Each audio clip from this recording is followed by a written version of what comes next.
सो अपनी इस वाली वीडियो के अंदर हम जानेंगे लूप ऑफ हेनले के बारे में, राइट। लूप ऑफ हेनले और ऑस्मोलैरिटी के बारे में। सी, जो हमारी सीवीएस के अंदर जो हमारी वेसल्स हैं उनके अंदर जो ब्लड है उसकी ऑस्मोलैरिटी वैसे तो वेरी करती है, लेकिन हम एक वैल्यू लेते हैं दैट इज़ 300 मिली ऑस्मोल प्रति लीटर। तो हम कहते हैं कि 300 मिली ऑस्मोल पर लीटर की जो वैल्यू है हमारी ऑस्मोलैरिटी की रहती है बॉडी के फ्लूइड्स की, करेक्ट। ठीक है, तो वो वाली ऑस्मोलैरिटी होगी। वही सेम ऑस्मोलैरिटी बोमेन स्पेस के भी होती है। क्यों होती है?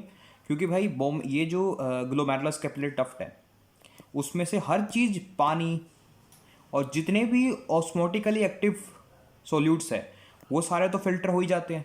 प्रोटीन्स फिल्टर नहीं होते, प्रोटीन्स तो ऑस्मोलैरिटी में कंट्रीब्यूट भी नहीं करते।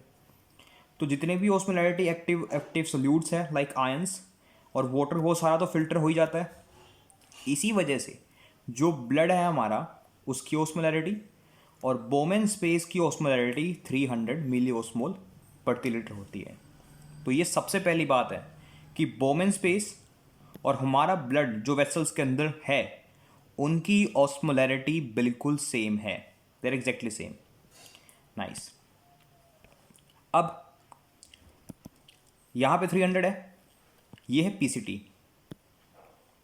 अब हम देखते हैं कि क्या पीसीटी के अंदर ये वैल्यू चेंज होती है या फिर नहीं होती। देखो, पीसीटी से हम जानते हैं कि 65% रीएब्जॉर्प्शन होता है वाटर का, राइट। और वाटर का क्यों होता है? क्योंकि 65% सोडियम भी यहां से आता है, बिकॉज वाटर फॉलोज सोडियम। तो 65% यहां पे रीएब्जॉर्प्शन है, वाटर भी सेम है।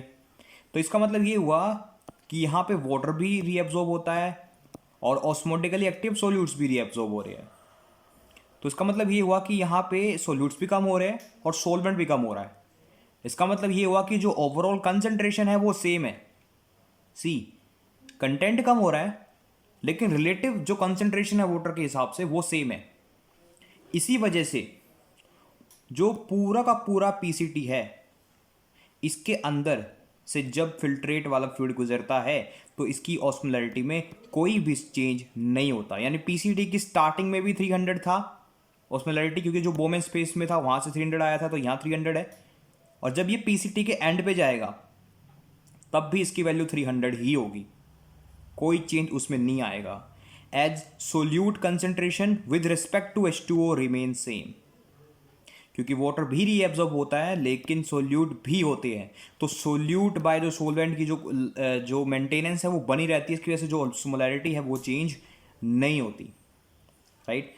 तो सबसे पहला और इम्पोर्टेंट पॉइंट तो एक ये आ गया कि भाई पीसीटी के अंदर ऑस्मोलैरिटी में कोई भी चेंज नहीं आता। और पीसीटी का डिस्कशन हम पीछे वाली वीडियोज़ के अंदर बहुत अच्छे से कर चुके हैं। ओके, सो अब हम आते हैं और नीचे की तरफ हमारे नेफ्रॉन में। सो ये है पीसीटी का एंड पार्ट और इसके नीचे से शुरू हो रही है हमारे पास में loop of Henle. 300 milli osmole प्रति लीटर इसकी ऑस्मोलैरिटी है। Now let's see what happens over there. देखो, यहां पे मूव करने से पहले हम एक छोटा सा डायग्राम देखते हैं। ये छोटा सा लूप ऑफ हेनले है, सॉरी नेफ्रॉन है। रिमेंबर, ऑलवेज रिमेंबर, पीसीटी से लेकर के descending limb of loop of Henley, ये वाला पोर्शन, ये वाला जो पोर्शन है ये है वाटर परमिएबल और हमेशा वाटर परमिएबल रहता है। Under all physiological conditions circumstances this portion, कौन सा पोर्शन?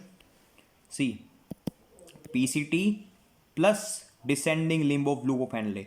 तो इतना जो पोर्शन है ये हमेशा वाटर के प्रति परमिएबल रहता है, मतलब वाटर यहां से क्रॉस कर सकता है फ्रीली हमेशा। मतलब किसी भी फिजियोलॉजिकल कंडीशन में हो, चाहे आप सो रहे हो, चाहे आप जाग रहे हो, ठंड का मौसम हो, रात का मौसम हो, गर्मी हो, सर्दी हो या फिर इवन प्रेगनेंसी हो, कैसा भी फिजियोलॉजिकल कंडीशन हो, ये वाला पार्ट हमेशा वाटर के लिए परमिएबल रहता है, राइट। और एक पॉइंट और, जो ascending limb of loop of Henley है, जो ascending limb of loop of Henley है, ये डिसेंडिंग लिम्ब था, ये असेंडिंग लिम्ब और डीसीटी का initial part, ascending limb of loop of Henley और डीसीटी का इनिशियल पार्ट, ये वाला हमेशा वाटर के लिए इम्परमिएबल रहता है, चाहे कैसी भी कोई भी फिजियोलॉजिकल कंडीशन हो। Remember this thing. तो पीसीटी और descending loop of Henle is completely permeable to water under all physiological condition, and ascending limb of loop of Henle plus initial part of DCT is completely impermeable to water under all physiological circumstances. Nice. अब हम आगे move करते हैं। जब हमने इस चीज़ को समझ लिया तो अब देखो यहाँ पे हमारे पास में अब जो फिल्ट्रेट है वो आ गया है वाटर के साथ, जिसकी ऑस्मोलैरिटी अभी 300 है। अब ये यहाँ पे एंटर कर रहा है। अब मैंने कहा कि ये जो descending limb of loop of Henley है ये वाटर के लिए परमिएबल है, नाइस, लेकिन ये सोल्यूट्स के लिए इतना परमिएबल नहीं है। सोल्यूट्स के लिए इतना परमिएबल नहीं है। सोल्यूट्स के लिए परमिएबल है लेकिन बहुत कम। We don't consider it, and if we consider this is very very low. इसकी स्पेशलिटी है वाटर के लिए परमिएबिलिटी। ओके, अब इस वाले पार्ट को डिस्कस करने से पहले एक छोटा सा पॉइंट डिस्कस करते हैं। वो है ये जो बीच में इंटरस्टिशियल एरिया है, ये वाला।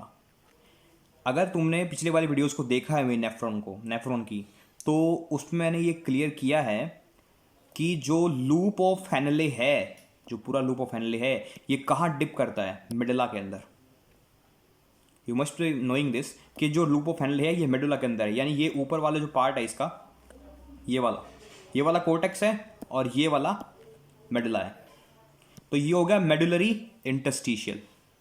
सो इस मेडुलरी इंटरस्टिशियम के अंदर ऊपर से नीचे तक, मतलब कि कोर्टेक्स की साइड से अंदर मैं डीप मेडुला की तरफ जा रहा हूं ना, तो ऑस्मोलैरिटी इस इंटरस्टिशियम फ्लूइड की इंक्रीज होती जाती है सक्सेसिवली, राइट। अभी के लिए इसको याद रखो। इसका रीजन क्या है वो आने वाली वीडियोस के अंदर डिस्कस करेंगे। अभी के लिए इतना याद रखो कि मान लो ये ऊपर वाला एक लाइन यहाँ पे मैं ड्रॉ करता हूँ, ये सी, तो ये वाला पार्ट हो गया कोर्टेक्स, ये वाला पार्ट हो गया मेडुला, ये मेडुलरी इंटरस्टिशियम। मेडुलरी इंटरस्टिशियम में जब हम कोर्टेक्स की साइड से डीप में जा रहे हैं तो इसकी जो ऑस्मोलैरिटी है वो इंक्रीज होती है। क्या होती है? इसकी जो ऑस्मोलैरिटी है वो इंक्रीज होती है नीचे की तरफ मूव करते वक्त। 300 से सपोज कर लो 1200 हो गई, सो 300 से 1200 इसकी जो ऑस्मोलैरिटी है वो हो रही है। This is a known thing, so इसको याद रखो and we will discuss why this is happening.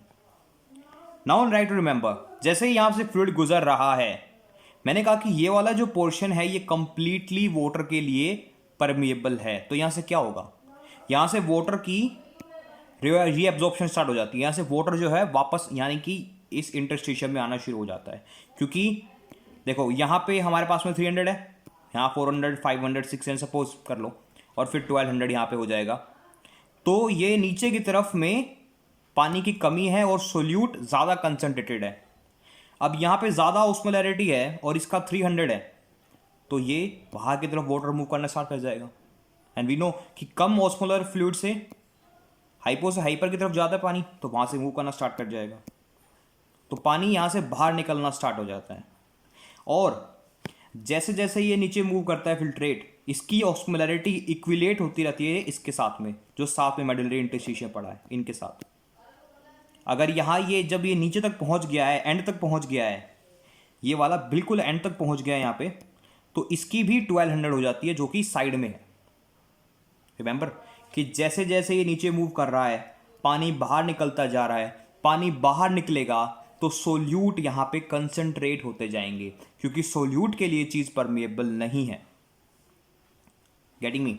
तो ये पानी बाहर निकलता जा रहा है, सोल्यूट की कंसंट्रेशन बढ़ती जा रही है, जिसकी वजह से इसकी ऑस्मोलैरिटी बढ़ती जा रही है, और ऑस्मोलैरिटी इसके जो साइड में मेडुलरी इंटरस्टिशियम में जो ऑस्मोलैरिटी है बिल्कुल सेम उसमें ही होती जाती है। अनदर पॉइंट इज कि यहाँ पे सोल्यूट की कंसंट्रेशन ज़्यादा है, यहाँ पे नेचुरली कम थी, तो कुछ सोल्यूट यहाँ से अंदर की तरफ मूव कर जाते हैं, थोड़े बहुत, ज़्यादा नहीं, थोड़े से, क्योंकि ये चीज़ जो पार्ट है ये सोल्यूट के लिए बहुत कम परमेबल है, लेकिन वाटर के लिए कंप्लीटली परमेबल है। तो वाटर मूव करता रहता है, सोल्यूट कंसनट्रेट होते जाते हैं, जिसकी वजह से इसकी ऑस्मोलैरिटी नीचे मूव करते करते करते करते बढ़ती जाती है और फाइनली वही ऑस्मोलैरिटी बन जाती है जो इसकी चारों तरफ के सराउंडिंग मेडुलरी इंटरस्टिशियम में थी। So now this has the same osmolarity in the surrounding fluid और मेडुलरी इंटरस्टिशियम पार्ट, राइट। सो इस वाला पार्ट, ये वाला पार्ट समझ में आया। सी अगेन, यहाँ पे बोमेन कैप्सूल में ऑस्मोलैरिटी सेम जो बॉडी के ब्लड के अंदर थी, वो जब ये पीसीटी के अंदर आया तब 300 थी लगभग, जब ये पीसीटी से बाहर निकला जब भी 300 थी, क्योंकि पानी रीअब्जॉर्ब तो हुए लेकिन सोल्यूट भी रीअब्जॉर्ब हो गए, इस वजह से जो नियर जो रेशियो था वो सेम रहा, इस वजह से ऑस्मोलैरिटी में कोई चेंज नहीं आया, राइट। इट्स जस्ट लाइक कि तुमने शिकंजी बनाई और उसमें से 1-2 ग्लास निकाल लिए, तो जो लोटा था, जो जग था शिकंजी वाला, उसके अंदर की जो शिकंजी रह गई उसकी ऑस्मोलैरिटी कम नहीं हो जाती, वो सेम रहेगी, राइट। अब जैसे ये लूप ऑफ हेनले के अंदर आया, ये नीचे मूव करना स्टार्ट कर गया।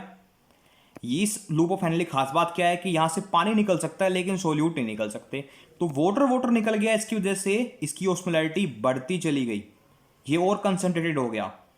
और ऐसा क्यों हुआ? क्योंकि जो सराउंडिंग मेडुलरी इंटरस्टिशियम था वहां पे जो ऑस्मोलैरिटी थी वो नीचे की तरफ बढ़ती जा रही है, इसलिए ये दोनों इक्विलिब्रेट होते जाते हैं, पानी निकलता रहता है और इक्विलिब्रेट होता रहता है। यहाँ पे इस वाले डिसेंडिंग लिम्ब के अंदर लगभग 20% वाटर जो है, लगभग 20% वाटर की रीअब्जॉर्प्शन हो जाती है। तो 65% यहाँ हो गई थी और 20% की वाटर की रीअब्जॉर्प्शन यहाँ हो जाती है, और कोई सोल्यूट का रीअब्जॉर्प्शन वगैरह यहाँ पे नहीं होती, बल्कि कुछ एक सोल्यूट ऐड होता है यहाँ पे, बहुत छोटा सा, राइट। ओके, अब ये जो है यहाँ से मूव करता है और मूव करते करते अब ये पहुंचता है ascending limb of loop of Henley पे। नाउ अब जर्नी इसकी पहुंच चुकी है ascending limb of loop of Henley में, और ये वाला जो पार्ट है असेंडिंग लिम्ब का, ये हम नेक्स्ट वीडियो में डिस्कस करेंगे, क्योंकि ये वाला पार्ट थोड़ा सा इंटरेस्टिंग है, राइट। तो इसको नेक्स्ट वीडियो में डिस्कस करेंगे। आज वाली वीडियो के लिए सिर्फ यही वाला था, descending limb of loop of Henle and osmolarity concept of the body fluids. Okay, let's wait for the next video. Thank you for watching.